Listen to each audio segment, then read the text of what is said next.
Welcome to the New Man Project. Today I want to talk to you about an underground, unforeseen world that's impacting your mood, your emotions, your motivation, your energy levels, the strength of your body, and whether or not you have pain. What if there was a whole nother world that was influencing all of those factors, your very existence, down to what you crave and what you're averse to being around, your motivation? And you don't even know, it's like ghosts. You don't even know why you're feeling different on different days. Why certain days you crave certain things. Why you want to be around different people. What's drawing you towards things. What is giving you different intuitions about what to do, what not to do, who to trust, what not to trust. And what's affecting your varying energy levels, your motivation, your mood. It's so ambiguous and so hard to put your finger on. And today I want to talk about the science. The deep, award-winning science by Dr. Robert Sapolsky, talking about the influence of these unforeseen forces. I'm talking about our hormones, our nervous system, influenced by our gut flora, and how it's determining everything about your life, your decisions. Like we said, what you crave, how you feel, how happy you are. If you're depressed, if you're anxious, and you don't know why, this can give you insights as to why that's happening. Sometimes it's very inexplicable. But I want to bring awareness to this. Because when you're in the dark to these things that are happening, it's kind of like back in the Middle Ages when doctors don't know about germs. And they're literally doing surgeries on people, one after another, and not understanding why none of their patients are surviving. This is what happened with the Salem witch hunts. This is what happened when people thought that demons is what was causing psychological illness. It's because they didn't understand this invisible realm. But now, science is showing us this invisible world, the subtle world of your microbiome that influences everything about your brain and your body and your power and your consciousness and your free will even. Even your free will and your self-control is influenced by the health of your gut. And that's why they call it the second brain. So I want to emphasize the importance of this. In the scientific literature, this is going to be a multi-episode trilogy. This is going to take a lot of time to dig into. There's so much here. It's so applicable and it's low-hanging fruit that can absolutely change your life, your productivity, your energy, and down to the brass tacks of what really influences your behavior. So let me just jump into my experience with gut flora, aka your microbiome, aka your second brain. You know, maybe you've heard about probiotics, fermented foods, kombucha. It's become very popular, but not a lot of people know how deep this rabbit hole goes and how much it influences you. So what happened with me is I went to India on a spiritual journey to try to understand all these things that we're talking about. You know, I wanted to understand if I could really become the master of my emotions. How do I get more thick-skinned? How do I stop emotionally reacting in ways that are pushing away my friends? I wanted to understand my depression, my anxiety, and I wanted to understand my health. My health was falling apart. I was constantly in pain, chronic fatigue syndrome, erectile dysfunction. And so I heard so many good things about yoga and Ayurveda, and I started implementing it in my own life. And I found the Isha yoga group in America, and I started implementing all these things. And what I found is the ancient wisdom of India was so attractive that I actually wanted to go there. And so I went to this ashram, and I was signed up for a 7-month program over in India, across the world. It took me 18 hours of flight to get there. I was so excited.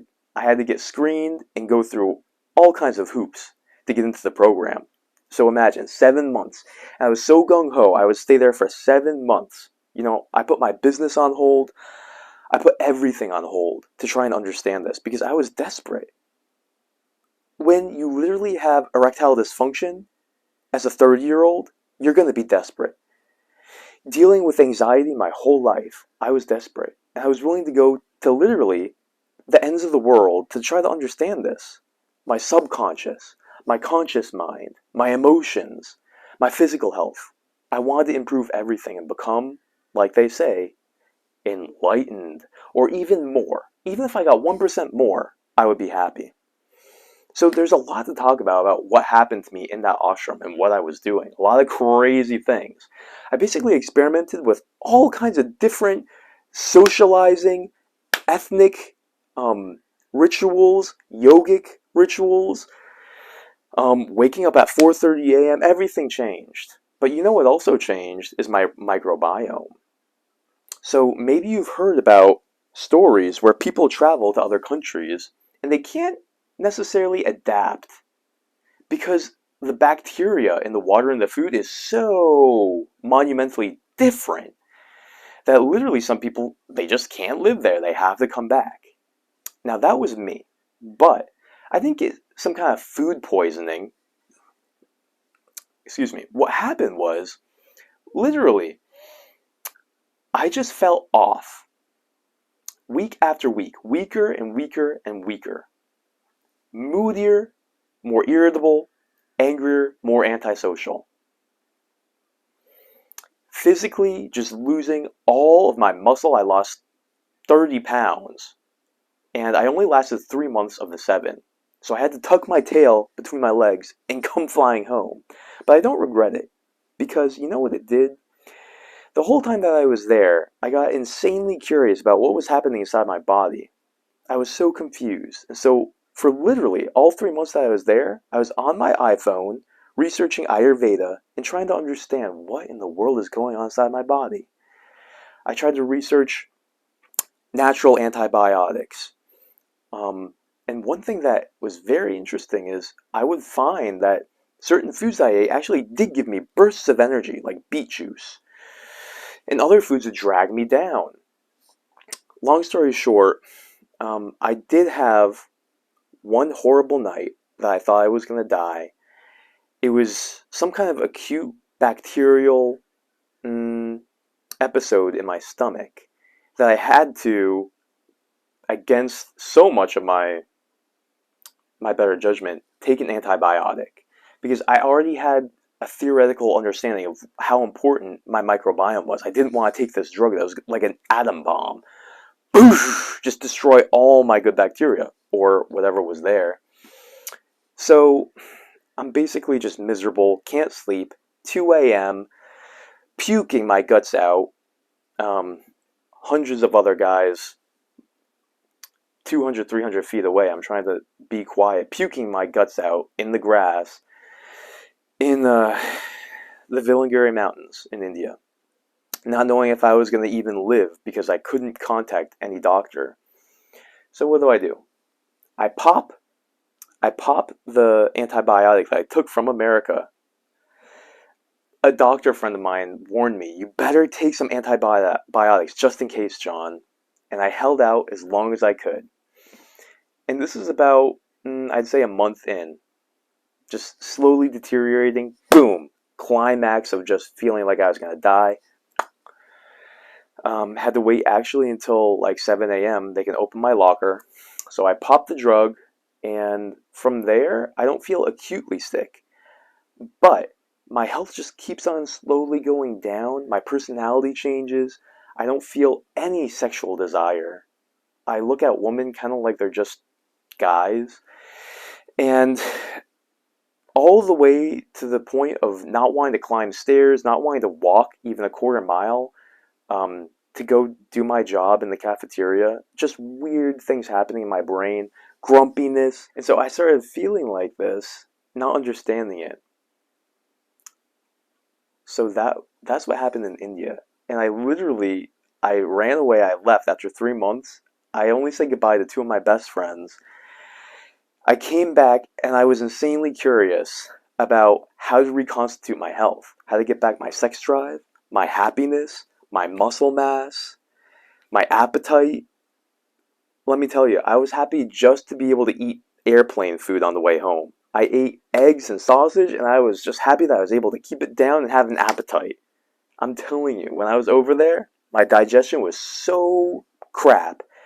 I literally felt like some old man, cranky old man, John. Why do I have to climb these stairs?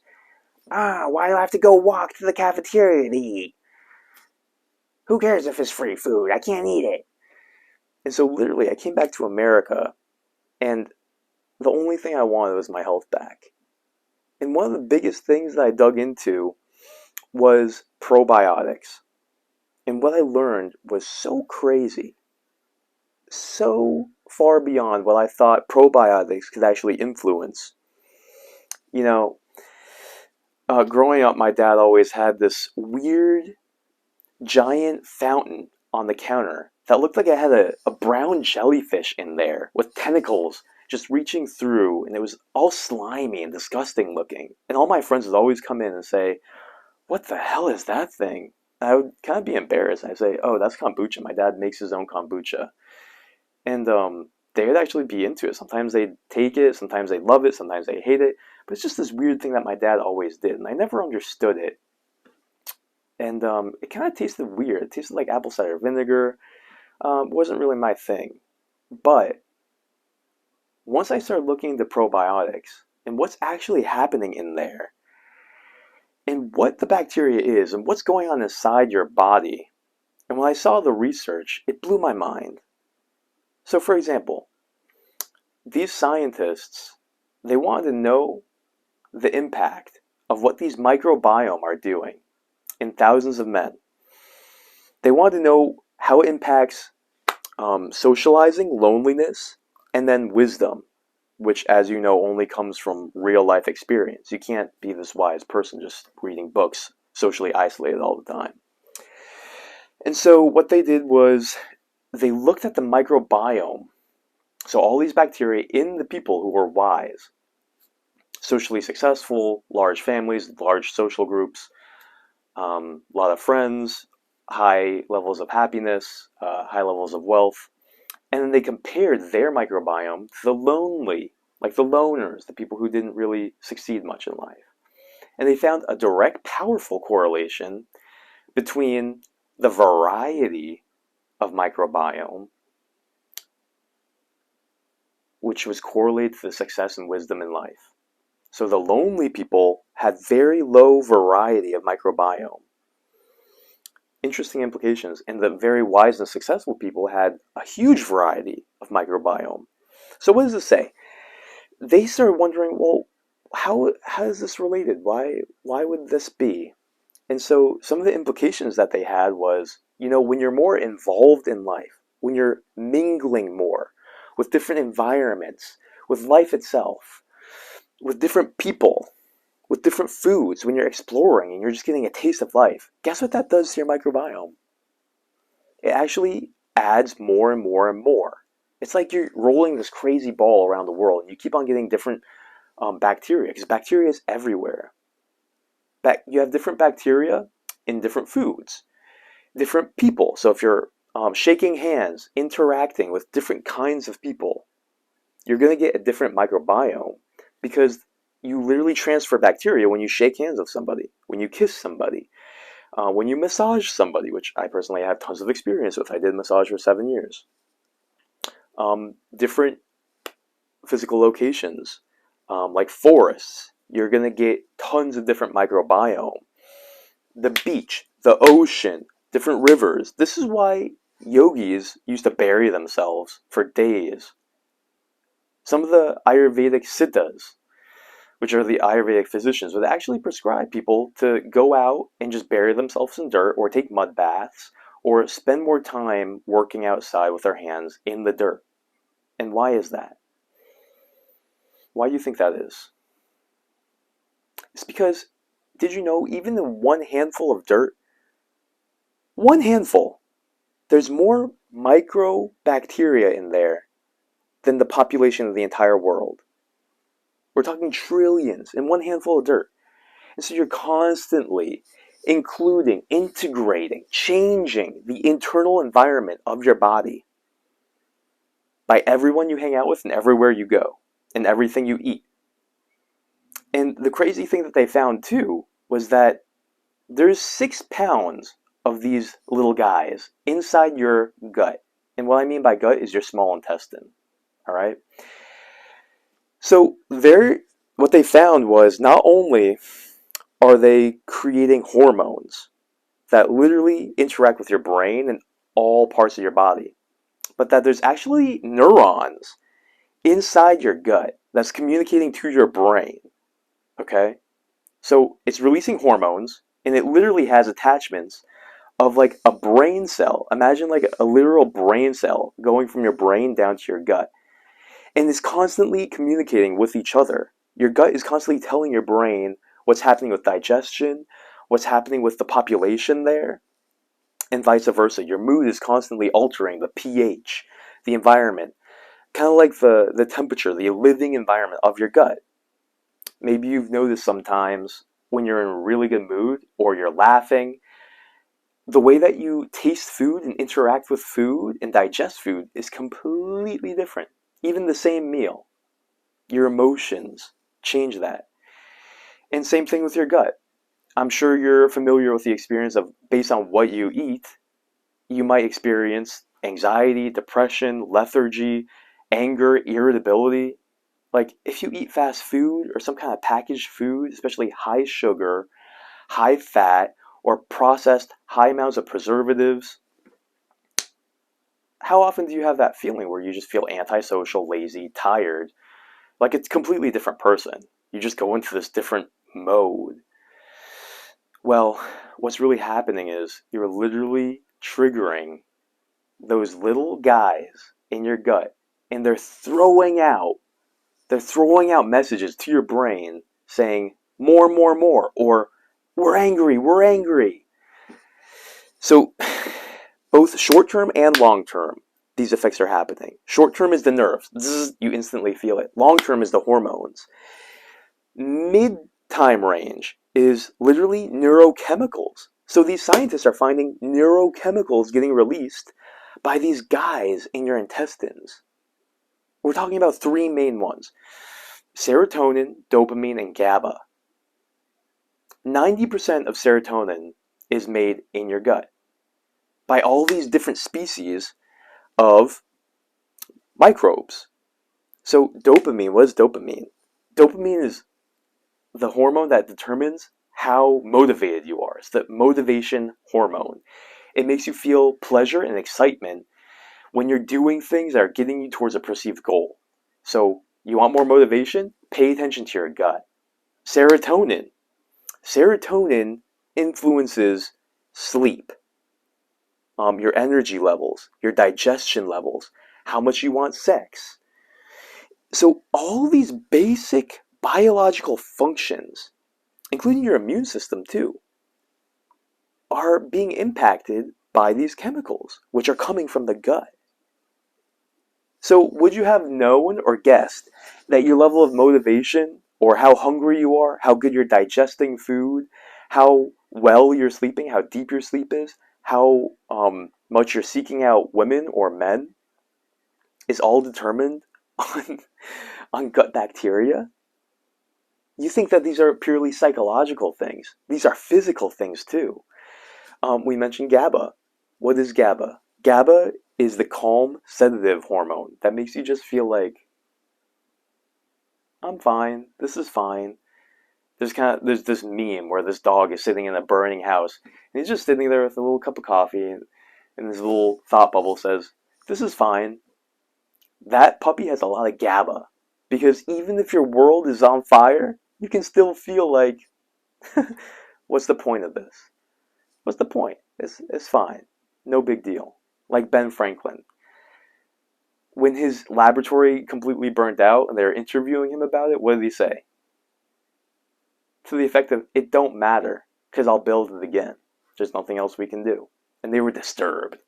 They're disturbed. They're thinking, you spent all this time, everything is lost. He says, it don't matter. My face is going to be on a $100 bill. We're just going to rebuild. So this is kind of like that stoic that stoic mentality where you want to be run by reason. But it's not, you can't just do it logically. You have to have the hormonal foundation building blocks. So, talking about the ancient Greeks, the Romans, the Stoics, that say you should be run by reason and not emotion, what were they all so big on? Was it all just philosophy? Was it all just pie in the sky? Let's just talk about it? Or were they very practical men? I mean, when you looked at these guys, what did they look like? Were they beautiful, ideal images of health like David, Caesar? Were they known for being beautiful and aesthetic? Hippocrates, Plato, Aristotle, these guys were geniuses. William Shakespeare, all these guys. When you imagine these people, there's a completely different physique. There's a completely different physiology. They paid so much attention to physical health. Hippocrates was talking about how all disease starts in the gut. He also talks about using natural forms of healthcare that nourishes the microbiome. The Roman baths, the public baths that had lavender, eucalyptus, and rosemary, and peppermint oil. This is what they were using to clean themselves. They didn't have antibiotics. They didn't have all these chemicals and chlorine. They weren't swimming in swimming pools that had chlorine. They didn't have all these drugs that were destroying their microbiome. They weren't toxic. All their food was grown fresh. Think about the Italians. Think about the different physiques and the different minds and the different lifestyles, different levels of creativity. Think about the differences in how you can live your life and start tying these things together. Start tying these things together with me. All right, so it's very interesting, all the implications. We're talking about how something in your body can affect your brain via these powerful neuromodulators. So let's talk about weight loss for a second too. So these crazy scientists, I love them. It's so interesting to think about the experiments that they do. They wanted to see why certain people just couldn't lose weight, chronically obese. Their whole life they're obese.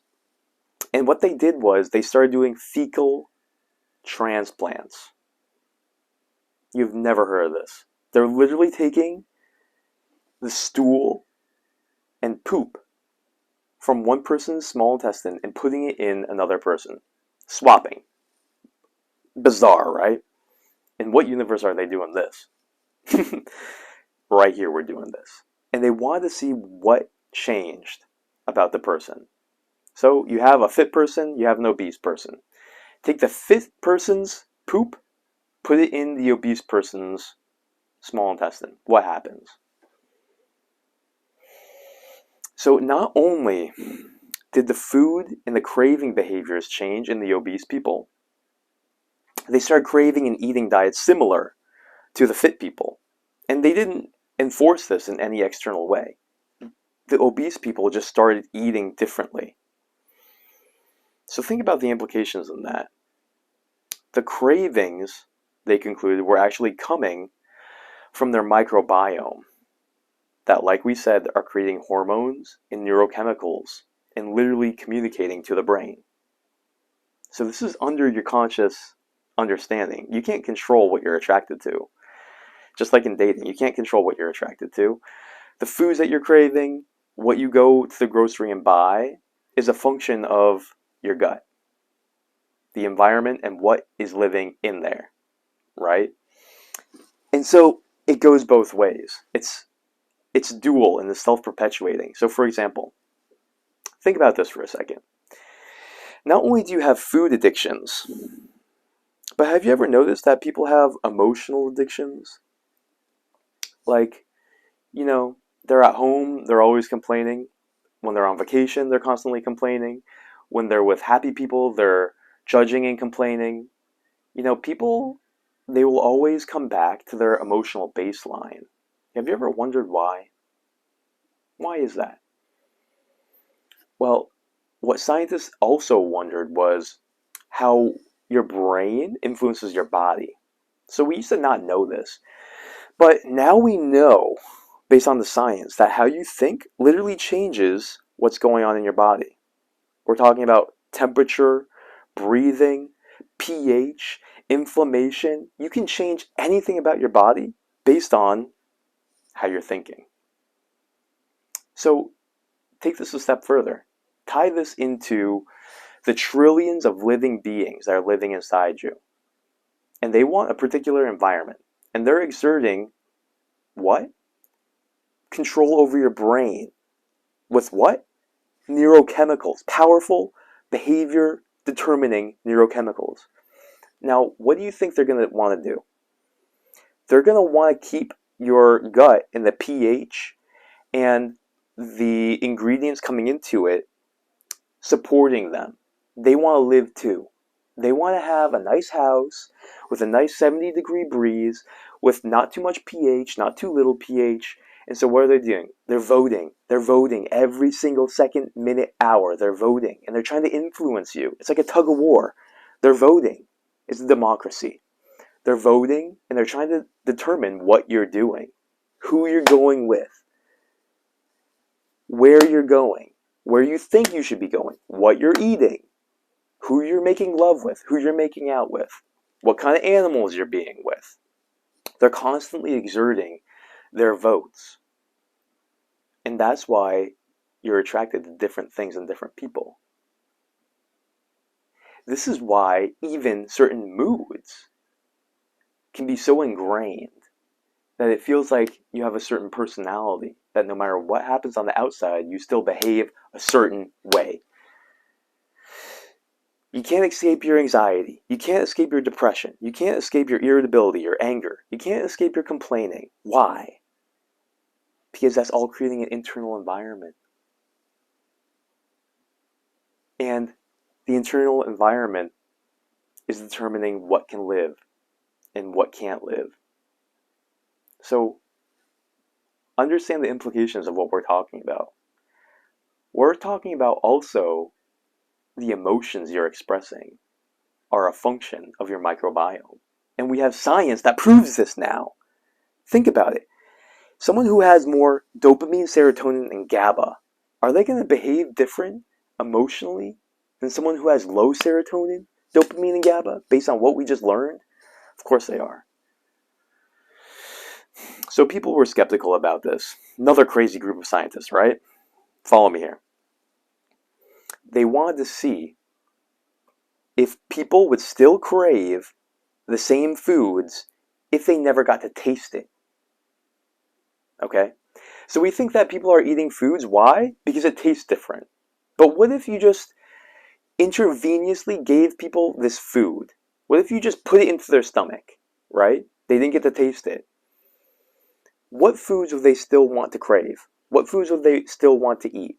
They let them still choose what foods they got, because it's going to change how you feel either way, right? So you think that everyone would just choose, give me all the healthiest food, give me all the vegetables. I don't have to taste it, so just give me that. That's not what people did. That is not what people did. These test subjects, get this is huge. They still chose similar foods even though they weren't able to taste it. They bypassed the tongue. And they still made similar food decisions. What in the world is going on? They still crave the same foods. How could that be? So, does this make a difference in our paradigm of, we think the conscious mind is making all these decisions. Like, oh, I like the taste of yogurt. I will eat yogurt. Is that what's really happening? Or is it more of a subconscious, invisible force that is exerting power and control over your brain unbeknownst to you? What we're finding is, based on the person's microbiome, those microbiome will tell you what to eat. You can have physical addictions to sugar, fat, and different chemicals. And you know what? Food companies know this. Have you ever heard of MSG? Have you ever wondered how they can make such unhealthy foods taste so good? They are putting chemicals in the food to addict you so that they can take all your money. You think they wouldn't do it? Don't be so naive. Wake up. And it's very hard to fix these addictions. It's a physical addiction. You have to come at it with guns blasting and flaring because they have grabbed you by the balls and they have you at a chemical addiction level. It's not just willpower at this point. You have to understand how strongly they have you by the balls. They have you chemically and hormonally. They have your brain. They're squeezing it. They've chemically poisoned you. And in order to get free from this, you have to not just understand willpower and mental strength, because that hasn't worked.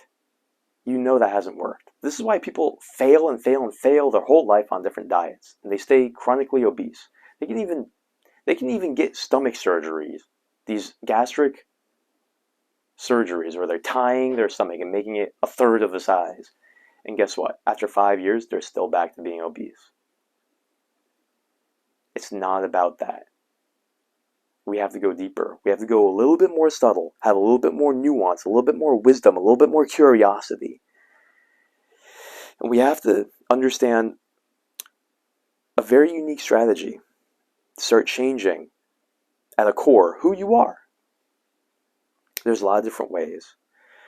But you have to understand this is very holistic. This isn't just only what you eat. This is literally the toxins that you're engaging with on a daily basis that are everywhere.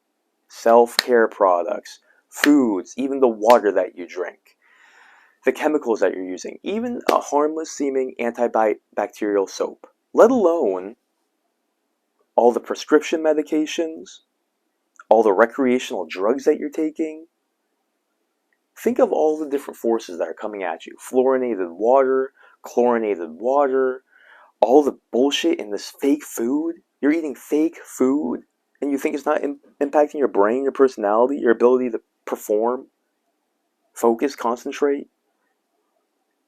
You think that this stuff isn't building up. We're talking about unnatural things. You think heavy metals don't impact your brain? Have you ever looked at the science? And I know, I get it. It's overwhelming. It seems like there's too much to think about. There's too many products. You're coloring with a marker and you're thinking, how is this impacting my estrogen, my testosterone levels? Give me a break. It's overwhelming. And it's a travesty. It's unfortunate. We should be taught about all this stuff in school before we have the pressure of surviving. But we're not. But that's why I'm here. Because there's so many traps. There's so many perversions in society that maybe they're put there intentionally to manipulate and control you. But maybe it's just an accident. It's a mixture, to be realistic. There's so many traps, though. And you can be falling into traps and not even knowing it. Drinking bottled water. As benign as that may sound, and as annoying as that may be, that I'm saying that to you, you don't want to have plastics in your life. The shampoos that you're using, the facial products that you're using, the deodorants that you're using. We don't know what we're doing to ourselves. You know, I just got a cut. I was researching this plastic Band-Aid that you just put over it. But then I thought to myself, what if there's some kind of toxins or chemicals I'm putting on an open wound? And you know what? I'm not going to take that risk. I'm not going to buy it because I didn't have the time to research it. I said, no, thank you. I'm not going to take that risk. You know, these chemicals and toxins are everywhere. But that's why I'm here, to simplify it, to take dozens and hundreds and thousands of hours of research that other people have done and give it to you, brass tacks, plain and simple, to change your life. I'm also a mad scientist in my own way. I go crazy experimenting with all these different biohacking formulas. So, get this. It's not just about the good things that you're eating, it's about the bad things you're avoiding, right? So we would have to talk about both when we start getting into the realm of, all right, so I understand all this theory, I get it. What do I do? Where do I start? So we can talk about the things that are destroying your microbiome, and then we're going to talk about how to build it up. Okay? So we dipped a little bit into already the bad things that you're doing. And so what I don't want to do is just give you a list, and then you're going to be overwhelmed and not remember any of these things and just walk away And I also don't want to give you a list of 100 things to do because you're not going to do it. What I really want you to do right now is just get insanely curious and understand the principles and commit to yourself right now that for the sake of your life quality and your happiness and your ability to perform physically and mentally, that you're going to be curious about this and make this a new chapter in your life to where you're actually curious. You're actually stamping that paper and saying, well, I'm curious about this. I'm going to make small little steps every day towards being healthier and being more curious and learning, okay? Because I can't just do this all for you. I can't just be your daddy and just give you the solution to your life on every single dimension and level. I'm going to outline, but it's up to you to actually implement step by step, one at a time, and make this an ongoing commitment to being curious and healthier. Cool? All right, so I want you to start understanding food. We talked a lot about food. So what foods are messing you up? I want to simplify this. I'll make videos that go into detail, but broad overview, 10,000 foot overview. Avoid processed foods, okay? We're talking about packaged foods, preserved foods, foods that you wouldn't find in nature, foods that don't spoil, foods with long shelf life, basically like fake food, high sugar, refined sugar, unnatural fats, TV dinners, you already know, all right? So that's that basket, unhealthy food. Another basket we talked a little bit about is drugs, all right? Medications, antibiotics, smoking weed, alcohol. Think of all the different ways that you're putting drugs into your system. All right, so that's another basket. Now I want you to think about toxins or chemicals, okay? So we're talking about like personal care products. We're talking about things that you're ingesting that come from like plastic containers, wrapping your food in aluminum foil. These are all toxins. So mostly like lifestyle items. The water that you're drinking, is it coming from a bottle? Where's the water coming from? Are you just drinking straight from a water fountain? Have you ever researched the fluoride and the chlorine in that water? Have you ever heard of a reverse osmosis filter? And the bottom line is, are you going to take small steps to start fixing each of these things, returning back to nature, or are you just going to brush this off and continue down the path, the wide path of destruction? Because it's very sad what's happening. I mean, think about how many people are getting cancer. 50% of people in America are getting cancer. And you're going to say you don't care, you don't have time for this? You're going to destroy yourself. If you care about your life, get smart right now. Get smart right now and start doing little things like this towards your own potential. So let's take a look at my notes.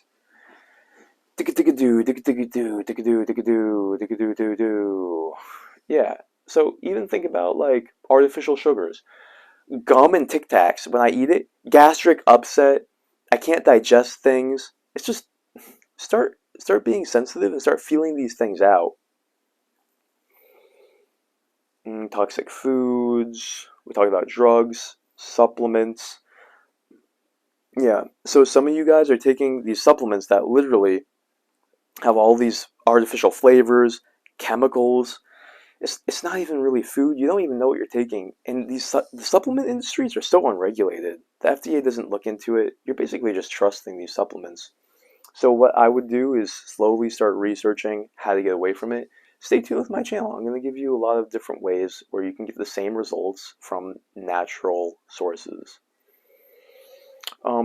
Let's talk about people and environment. They say that you're the sum of the 5 people that you spend the most time with. So kind of think of that in the context of what we're talking about now too. So think about your romantic partners, your business partners, people that you're sharing a physical environment with, right? You don't have to become like a clean freak, but just start being conscious of the people that you're sharing drinks with, drinking from the same straw, the people that you're being promiscuous with, whether or not you're using protection. Mm, so I do massage, and here's an example. Now I have a rule that before you get massaged, you have to shower. I used to massage people when they're like sweaty after a workout. Disgusting, right? People when they just wake up in the morning, they don't shower. There's literally like toxins coming out of their bodies, and I would touch them and wonder why I feel miserable. So increase your standards for that. Another big thing is your own personal hygiene and bathing habits. So in yoga, we talk about how the yogis will bathe at least twice a day.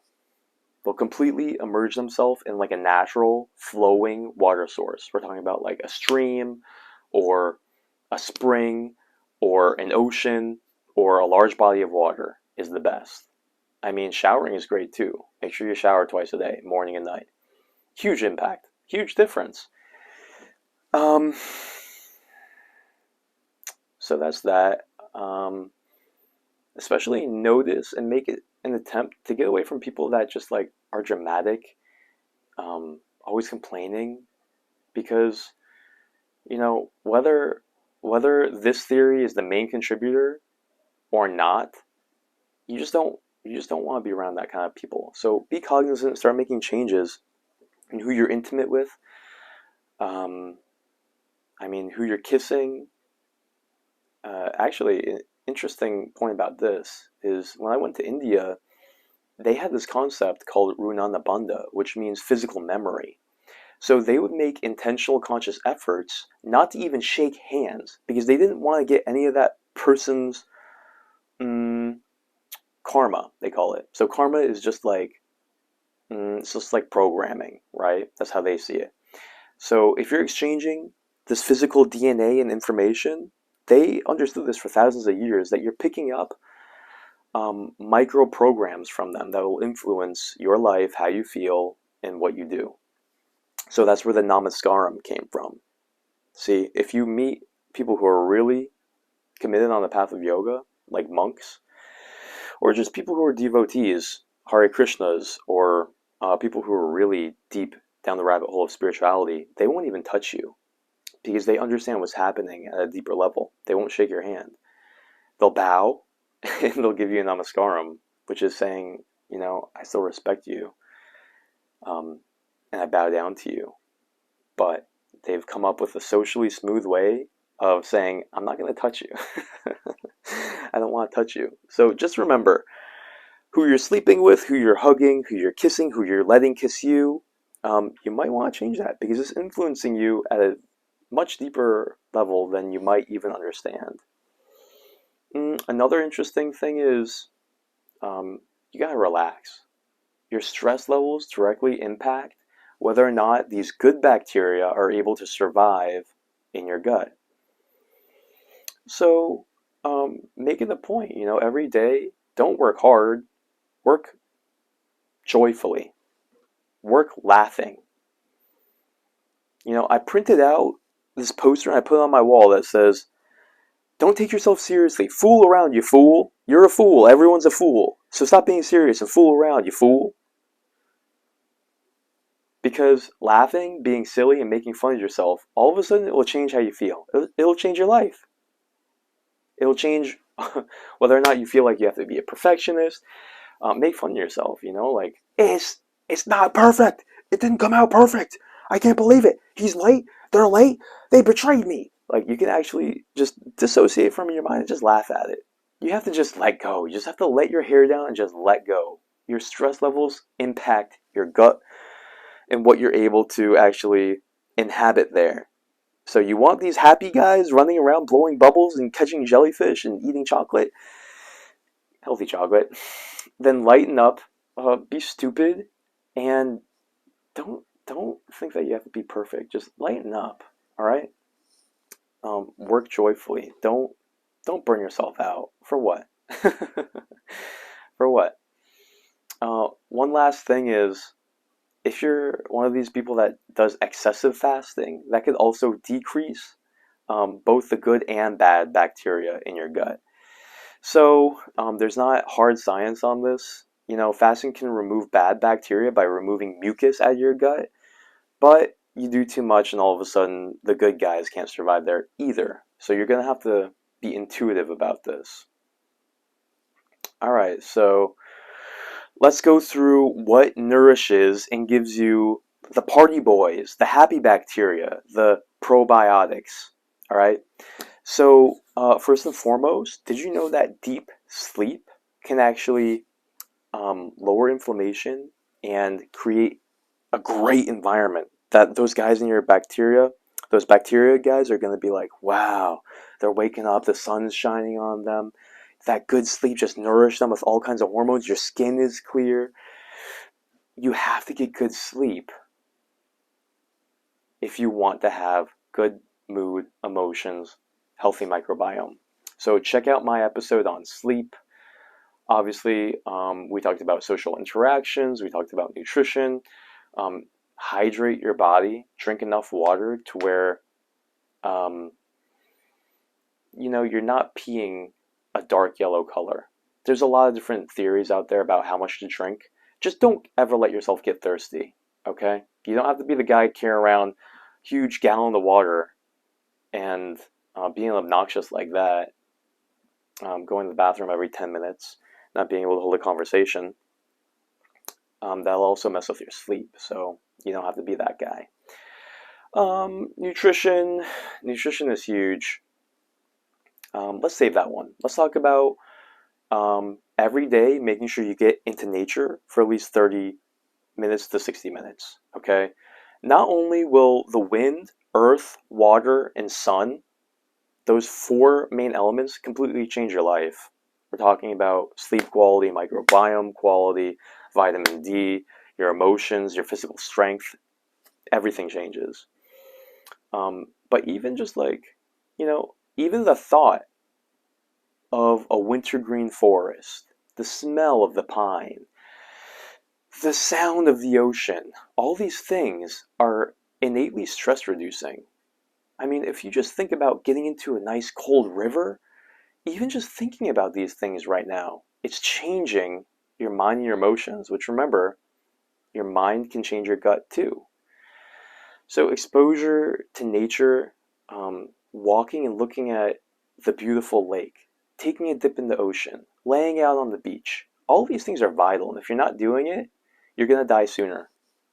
And your life quality isn't going to be good. You're going to live a very sad, miserable existence. You can't be disconnected from nature and live a quality life. So meditate on that. Understand that every single environment has a different energy signature. And if that sounds too woo-woo for you, here's some science now. Everything that you're touching has different bacteria. Completely different bacteria. Vastly different bacteria. So it's not just like this yogi, hippie, woo-woo spiritual stuff. This is science. Wherever you go, there's different living beings that you cannot see that are influencing unbelievable control over every part of your mind and body. So really meditate on this. Where you're going, who you're with. Get back into nature. Do some gardening. Plant a tree. This is also, side note, why travel? It's so refreshing, so exhilarating. It's not just the different foods that you're eating. All the different people, all the different environments, it's so multifaceted. But this is why you can travel and come back feeling like a new man. Your microbiome changed based on where you went. Even just spending time with different animals, you'll feel like a different person. There's science on this too. Kids who grow up with dogs, the dog's always licking you, you're hugging him, he's all over you, have completely different immune systems than kids who don't have pets.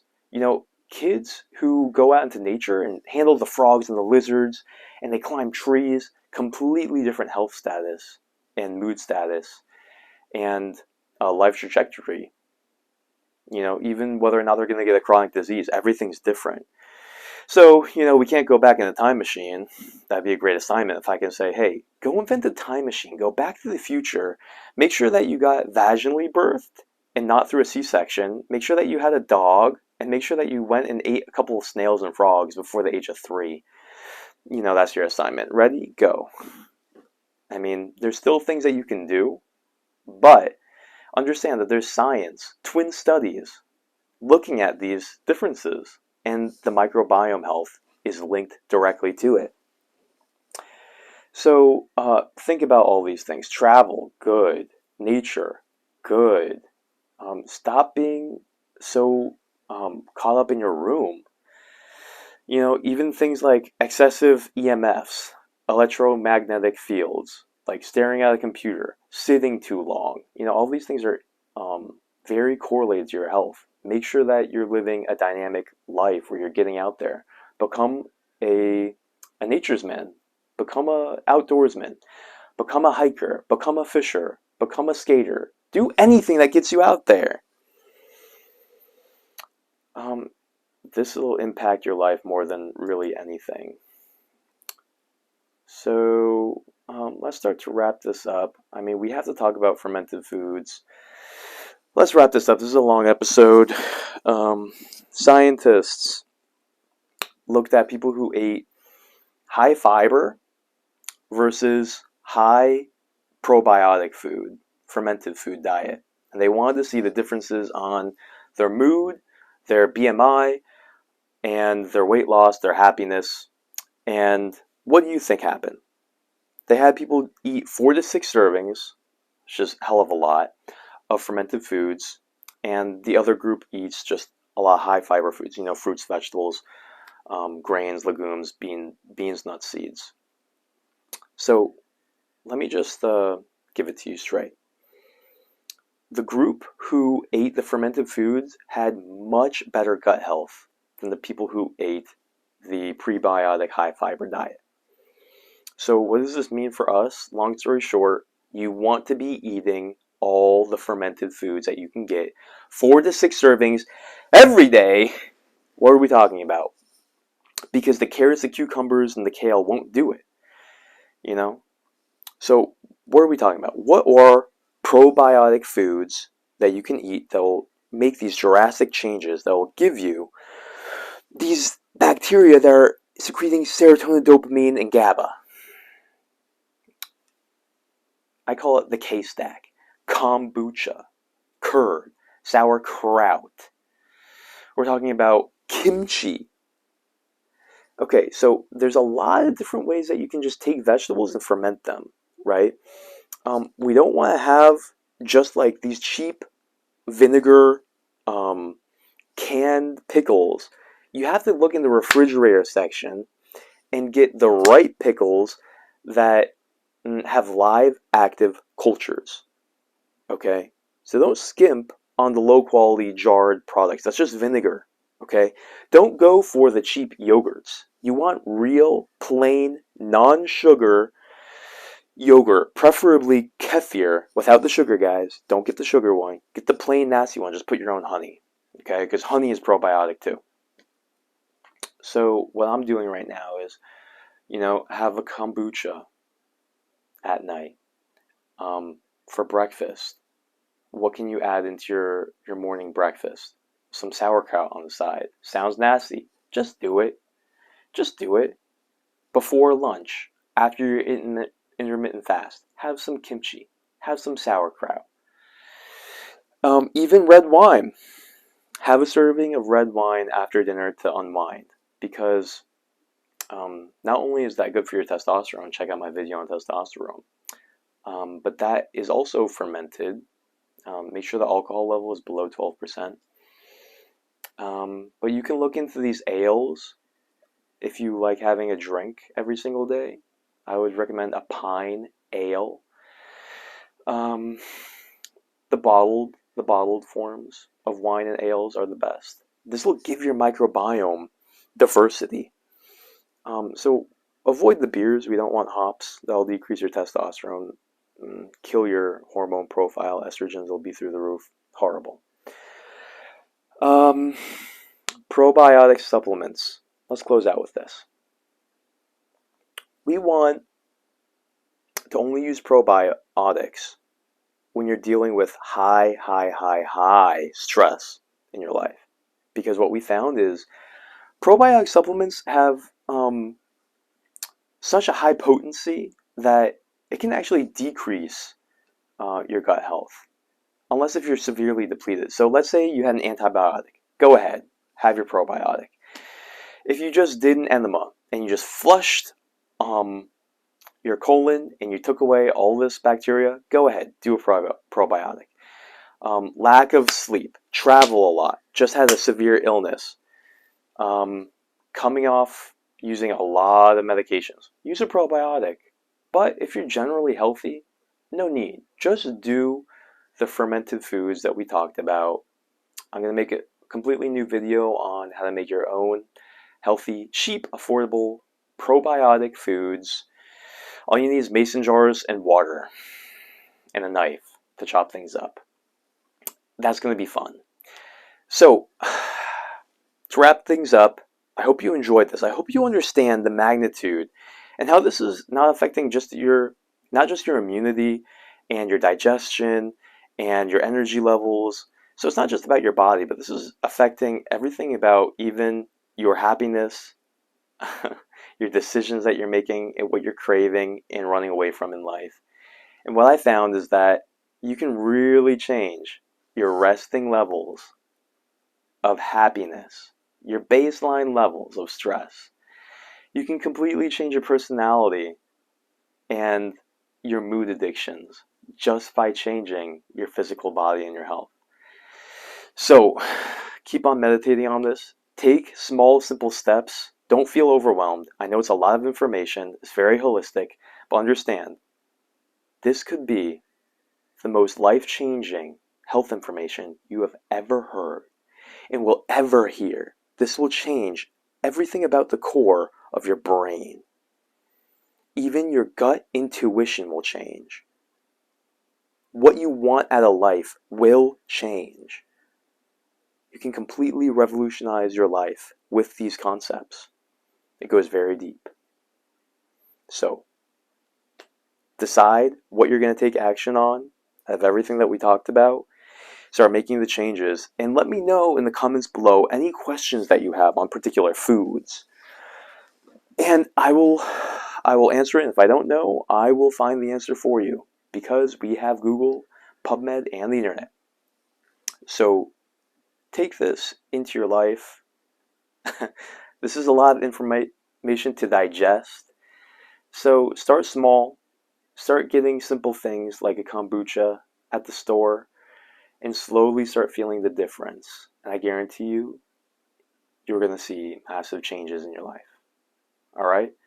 So until then, keep on the journey. Keep hope alive. You can change your life. You can change your mood and your emotions one step at a time with the right knowledge. And that's what we're here to do. Create a completely new person, completely new hope, completely new vision of what we can live up to in America as an individual, what you can accomplish, and how good you can feel in the process. All right? So keep on the journey, and I will see you in the next video. Peace.